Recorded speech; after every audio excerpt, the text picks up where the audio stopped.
The Smith & Wesson Model 49 Bodyguard. Let's check it out.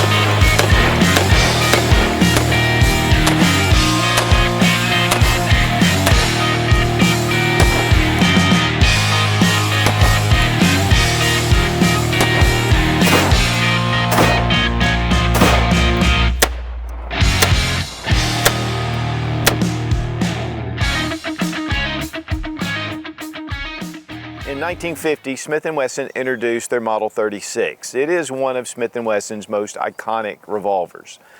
It's a 38 Special, it's 5-shot, double single action, and it's built on their J-frame, which is their smallest frame series. Now these were used primarily for plainclothes detectives or for backups. It's a very small, reliable handgun.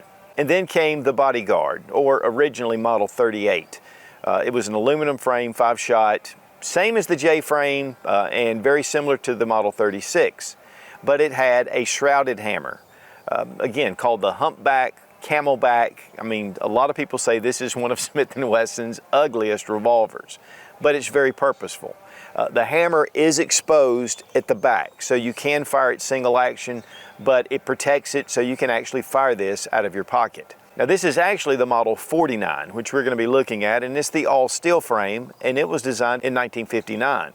So it was really backward from what Smith & Wesson typically did. They came out with a steel frame, and then they would introduce the alloy frame. These were made from 1959 to 1996. Now there are still a few models of this design that are still offered, typically alloy frame. But what really made this an infamous gun was during the Tet Offensive in Vietnam is the photo of General Nguyen Ngoc Loan, who actually shot a captured VC in the streets of Saigon. It was really used as propaganda to end the war, but in all actuality, the VC captor and some of his cohorts had just killed 38 people, including 3 Americans. So the Model 49, loved by law enforcement, also is world famous. Now I picked this up at a local gun show from one of my favorite dealers, Norm, and he always has a lot of really nice Smith & Wesson revolvers. And we really appreciate our Patreon family for allowing us to make purchases like this to bring to you guys something different than a polymer frame, striker fire, 9mm pistol.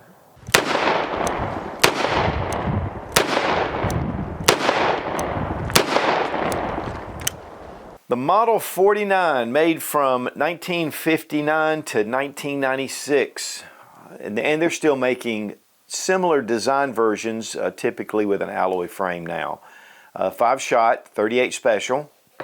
Push and open up the cylinder, and we have an empty cylinder. But definitely a very iconic type handgun, and yet guys, this is still applicable, and we're going to talk about why you should have a small 38 revolver like this and just give you some reasons and some things to think about, because now in an age of polymer frame, striker fire, high capacity magazines, you've got 5 shots and it's heavy. So why would you want this? And we're going to talk about it. Now, first off, carried by police for a number of years, and one of the big reasons is because of this shroud. This is definitely one of those as well that was carried a lot, but you can see the hammer kind of comes out. It can easily snag, especially if you have it under a coat, you have it in your pocket, you can catch this hammer. Another thing, when you pull the trigger, that hammer comes back. Something can get in between. Right there at your firing pin. So that's definitely a danger as well if you're carrying these more in a undercover self-defense type situation, which these are really excellent for that. But with this, we have a shroud that just allows you to get to your hammer. Now this is a double action, single action pistol. And so that means that when we pull the trigger on double action, we can fire it. And you saw the hammer move into the rear position.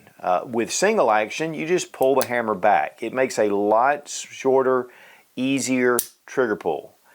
And a lot of people do that, especially if they're aiming or they're going to the range and they want to shoot. Now, first off, if you're ever going to carry something like this, shoot it in double action. Train with it in double action, because that's typically the way you're going to use this in a self-defense situation. But we also have the Centennial. And the Centennial is also 5-shot. It's J-frame. This is a airweight, so it's really lightweight. The hammer is covered, and it's actually in a little bit different configuration. But with this, there's no way to shoot this single action. It's just double action every time. And so this gives you the option to be able to have that single action capability, and yet it protects it. And so you can carry this easily in your pocket. Honestly, I've carried these in my pocket. Law enforcement really was wanting something that would protect that hammer. Now, this is one of the older models. It was definitely pre-1982 because it has the pin barrel, and the barrel's recessed in. The pin barrel was stopped in 1982. It was a little easier to index with some of the manufacturing processes. This just made sure that the barrel was aligned. Here on this model 442, you can see that there is no pin. This is an all steel frame. The bluing, the hot salt bluing, is absolutely beautiful on this. And that's the old style. Also, the parts are forged. They're not MIM parts. So you have a lot of quality with some of these older revolvers. Now, one of the things about older revolvers like this with the Smith & Wesson is they become very pricey. And one of the reasons for that is because it's a lot more manufacturing processes and a lot more hand fitting that goes into a revolver than it does with a polymer frame striker fire type pistol. You know, even your double single action semi-automatics usually tend to cost more because it's just more involved. Here we have our cylinder, and again, it is fluted. It spins really nice. And then we have our ejector rod just fits with a detent right here at the end. It's not covered. The cylinder release is checkered, and again, you just push it forward. You can just pop it out with your thumb. One thing you don't want to do is to spin this and then just slam it into the frame. It just causes a lot of undue wear, and it can cause your gun over time to malfunction. Beautiful wood grips, and one of the problems with these type grips is a lot of times people will buy these and they'll switch it out for the Pachmayr or the Hogue grips. And then these grips get lost or they sell them. And when I bought this gun, it actually had this grip on it. And here we have the rubberized grip on here. It definitely extends it out. It gives you a little more grip. And guys, it is a huge difference at the range. When you're taking this out to shoot, I mean, this is much more enjoyable, but it's harder to conceal. And we have our 36 right here with the grip still attached. And you can see, I mean, there is a considerable difference. And so this just adds to the bulk, and it's going to be more able or more out to print. So that's one of the reasons why I really like the wood grips. On the other hand, you may have better shot placement with a better grip on the handgun. So you need to take them to the range, weigh it out, and decide which is best for you. But honestly, carrying this is so small, trim, and it's so beautiful with these grips on it. That's part of it, is just looking cool, even though you're the only one that can look. There were also these T-grips that came down that gave you a little more with your hand. And over time, because police officers were carrying these, there were some modifications that they did. Fact is, a lot of Model 36s had the hammer just completely bobbed off. They would just cut it, and that would make this just really a double action only pistol, but it wouldn't snag. We have a smooth trigger, and of course the Smith & Wesson logo. The sights are your typical Model 36 sights. They're gutter sights, and this gun is really made for up close and personal. This is a last ditch. You pull it out. You don't have a lot of a lot of options, and so you just point and shoot. But it does give you a little bit of a sight, and that can affect accuracy. But a lot of times I'll take a little bit of white paint and put on the tip just to give me a little bit more of a visual feel for the gun. Now the barrel's just over 2 inches. In fact, it's 17/8 long, and I think that's funny how they designated it. But it is a very short barrel. I mean, you're not going to get a lot of range out of this. And with this shroud, I mean, this gun was made purposeful. This is a gun to carry undercover without having to worry about snagging. You can actually fire this out of a jacket pocket. And because of the shroud here, it's not going to get caught. And this also came in a nickel finish. And then I believe later on, some of the models, even though they had the alloy frame, they had a stainless steel barrel, stainless steel cylinder. And so that just made it, more corrosion resistant. But the nickel also was made to keep it corrosion resistant. Now with the hammer, it's really knurled well. In fact, it's really easy, even though it's recessed pretty closely next to the frame. It's fairly easy to grab and to pull back. And you will notice that the firing pin is attached to the hammer, which later on Smiths, they did away with that and put a floating firing pin in here, which these are prone with a lot of dry firing to break. So you want to be careful, especially if you have that exposed firing pin. One thing also about these particular guns is that they do have a tendency at some point to split into this area of the frame. And I'm not sure if it was the beefed up area of the Model 36 that protected it, but sometimes these can have a little bit of stress fractures right in this area. So if you're purchasing one of these, you want to check that out. Also, lock up. Just a little bit of movement's fine, but you want to make sure, because a lot of times with these type firearms, they've been out of production for a good while.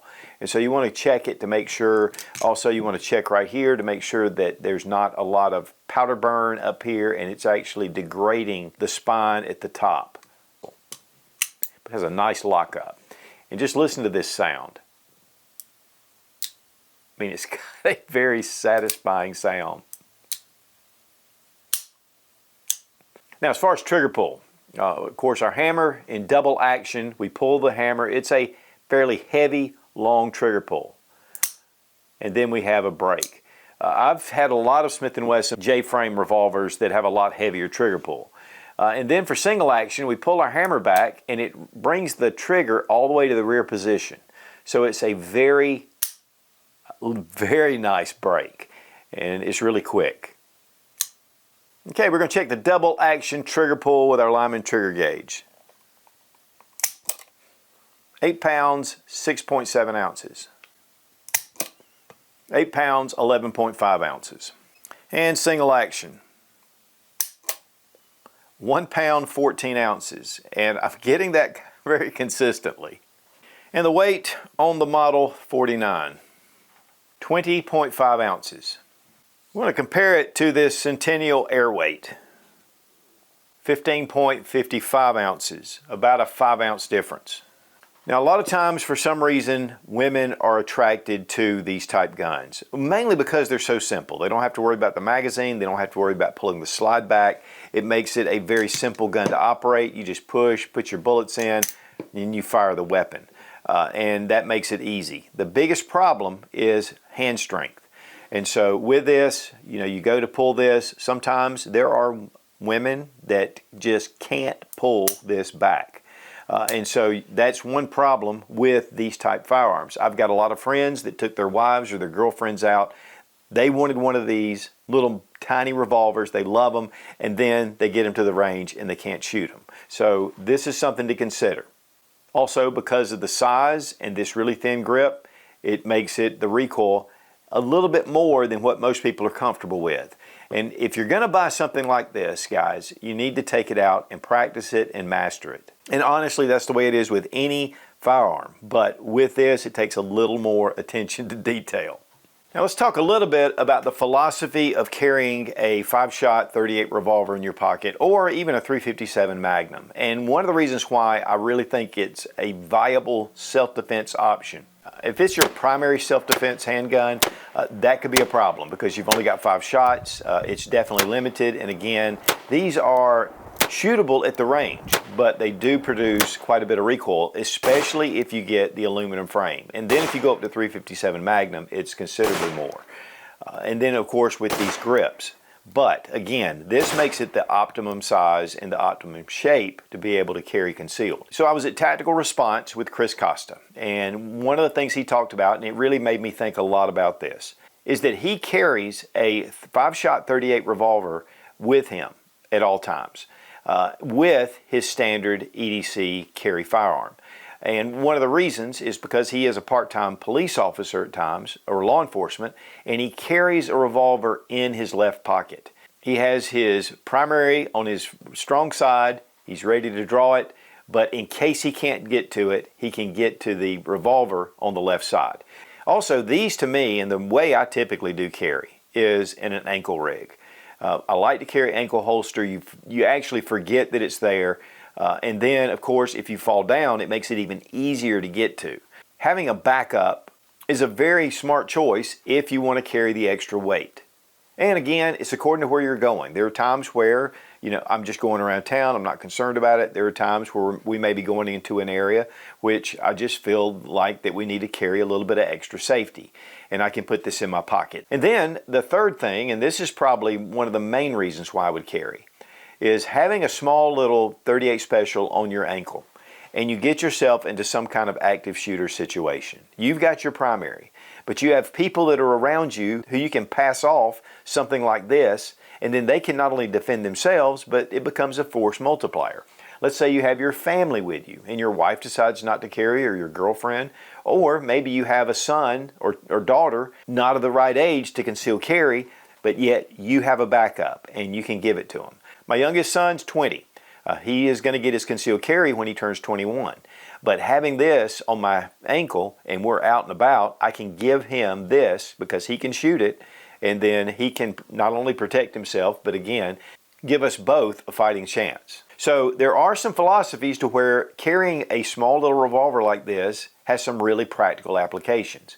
Can you carry something else? Yes, but the one thing about a revolver is it's so simple to operate that someone with little experience with guns could still manage this, whereas with a semi-automatic, they may have some issues. We give a big thank you to Fiocchi for sponsoring the ammunition, and of course this is just one round at a time, unless you have speed loaders, and we have some of the HKS speed loaders. We're going to try those out as well. Just makes things a lot, but I mean, these are old tried and true lock up. I mean, this is a beautiful handgun.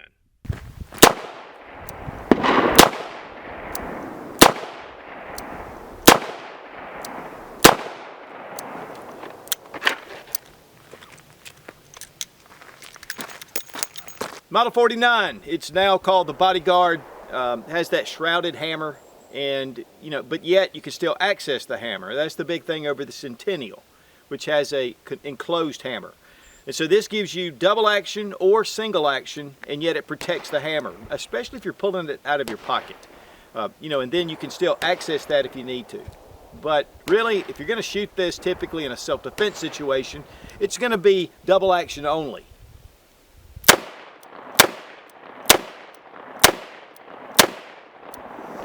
Now it's 5 shots, slow to load. Of course, speed loaders make it really easy to be able to load again.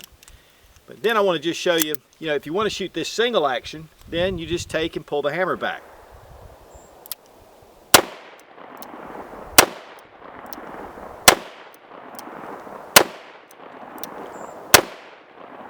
A little slower, but typically a little more accurate. The shorter trigger pull makes it really easy.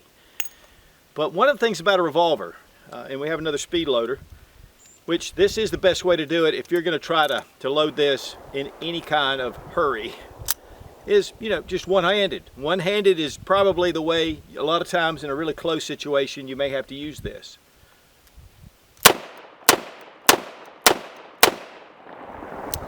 Also highly recommend shooting it one-handed, shooting it weak-handed, and making sure that you're able to use this if you need to, because really the extremities are usually where people get shot. And if you lose the ability to shoot with your right hand, you can switch it to your left. A very versatile handgun, again, low in rounds, 5 rounds, but it's all steel. It's got a nice feel to it. When you're shooting it, the recoil is not so bad. If you do have the aluminum frame, it is going to have more recoil to it. But you can master it, take it out to the range. Don't just put this in your nightstand. If you're going to use this for self-defense, you need to practice with it, because double single action revolvers, can be a little tough if you just pull it out and you have no experience. But this is a classic, it's beautiful, and I love these old J-frame revolvers.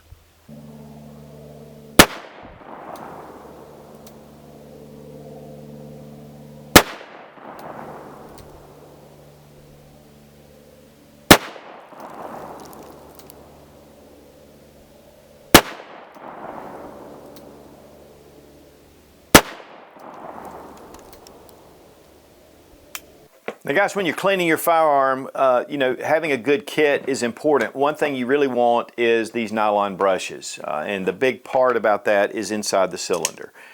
You've got this whole area right here. It needs to be cleaned right here at the front where your firing pin is. And of course, getting these cylinders cleaned out and your barrel. You can't go from the breech like you know traditionally to clean, so you have to go through the front. And so you just want to be careful, keeping it nicely lubricated. This is one of the pistol kits from Otis, and Otis makes some of the best kits on the market. And of course you have your brushes and your oil and everything, and your patches. And this is a multi-caliber kit, so it gives you a lot of options. And now we really appreciate Otis for supplying our cleaning supplies. They supply kits to the U.S. military, and we really appreciate their partnership. These are really top-notch kits. With 5 shots, you are very limited. And so there are some options to make that a little quicker. And here we have a speed loader, and this is the HKS. These have been around for a long time. And you need to make sure you get the model that's specifically for the revolver that you're carrying. This is for the 36, which is the model 36. So it makes it really easy to figure out. But here, we open it up and just drop in our rounds. And then once you get it in, you just turn the dial and it locks it in. And so you can carry these in a pouch. You could actually carry these in your pocket. I would really recommend carrying it into a pouch. And that way, when you open up your cylinder, and you can just drop this right in and hit the button, and then it'll load the rounds in the chamber. So it makes it quicker than doing it one by one. Also, there are speed strips. Now this is actually for a 6-shot revolver, but I just had one handy. And so you just take and place those in here. I'm not even sure if they make a 5-shot. I do have a number of these for different revolvers and different calibers. But once we get this in, and of course this will also accommodate .357 Magnum. And so we place it in, so we've got 5 shots. And so this way we can just take and we can drop them in and strip them off. And so it makes it really quick and faster. A lot of competitive shooters use both of these methods when they're shooting with revolvers. And so just a few options to have a little extra. Of course, the old saying is 3 shots, 3 feet, 3 seconds. But sometimes, and we've seen this, it can be a lot more than that. And this just gives you a fighting chance. Now, unfortunately, my ankle rig's over at the house, and that's actually the way I typically carry it. But if you want to go just old school, you can get you an outside the waistband holster. This one is angled, but there's a lot of different options, especially for the J-frame revolvers. You know, there's a lot of holsters still out there because they're still producing them. Here we have an inside the waistband, makes it really easy. One thing that I do like is a pocket holster, like a sticky holster that doesn't have the clip, and you can actually put that in your pocket and be able to draw this out, and it retains in your pocket. Here we have what's called the Ghost Belt. This actually is a pretty cool system. This fits down into this little sleeve and it goes around your belt. Now they don't make these anymore, and I don't know if there's anybody that's making them or taking up the mantle. But even in this, I can actually pull the trigger with it in this nylon little sleeve. It's almost like yoga pants. And so you can put this around your waist. It makes it really easy, and it has a little clip here. But this is a great way to carry. I have carried it this way a number of times. And to me, a little fanny pack or butt pack, these are excellent because of the size. They fit down into it. And guys, I do off-body carry when I go to karate, when I go to the gym, if I'm at the beach, if we're even at our own pool. Instead of having a handgun laying around, you know, I'm in a bathing suit, so having this handy with a flashlight, a knife, and just where I can get to these items if I need them, and it gives me an option for self-defense. I really like these little butt pouches or fanny packs. And for years, I hated them, but they're back and they're very purposeful. Now, as far as price, of course, on the used market, you know, there's a lot of factors involved. I've seen some of these going for around $695 at the lowest price, and they've seen them all the way up to $850. And so if you can get it somewhere there or below, you're doing great. But again, a lot of the hand fitting, a lot of the quality that went into these make these highly collectible. So what are some pros and cons? Well, it's a 5-shot revolver. That's not a lot. It has a pretty heavy trigger pull and double action, but it is protected. And so this is going to make an excellent self-defense firearm. The grip, I like it. It helps it to be very concealable, but if you put on one of the Hogue grips, you know, it's going to give you a little more comfort while shooting. So that's one of the big things. So this has plus and minuses. It's 38 special. There's a lot of different options. It's all steel frame. I mean, the quality of the parts being forged, just excellent. It has the pin barrel, which is a little bit of the older design. Makes an excellent backup gun or something for more deep carry. But again, you are limited to the 5 rounds. Very low sights, but this is really more of a point and shoot type firearm. A lot of holster options because of the Model 36 or the J-frame revolvers. You've got options with holsters, grips, speed loaders, a number of different things. And that's one of the reasons why I like the Smith & Wesson line, is because they're still in production. There's just a lot of aftermarket support. It's heavy. And that's definitely something to take into consideration if you're going to carry it all day. And of course, they do make the aluminum alloy frames that are lighter, but the recoil is a little more excessive. Again, guys, if you're going to carry something like this, you need to get out and train and master it. But probably one of the biggest pros is these are highly collectible. And while they are kind of pricey, the prices just keep going up. And the Smith & Wesson revolver collector market's huge. And so while you may pay $800 for something like this, in the next couple of years, it's going to be $1,000. So guys, the Model 49, humpback, camelback, very purposeful, very useful, great to carry in your pocket.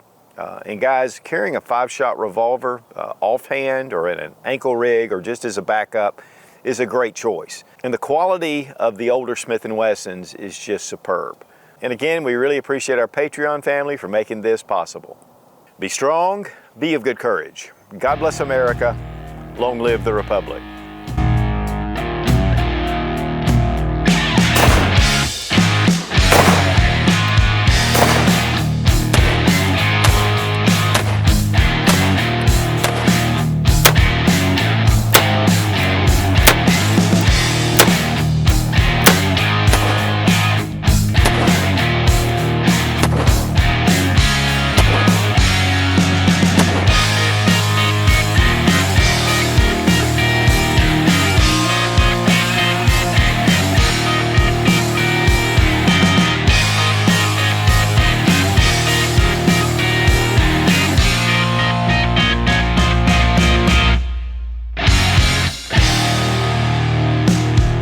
Did I say 1950? I don't think I said 1950. See, it's just a split in the frame. Okay, I didn't do my safety check. I didn't do that. I gotta do it. You're gonna shoot it with one hand, and you're gonna shoot it double action. Oh, wait. No! A lot quicker.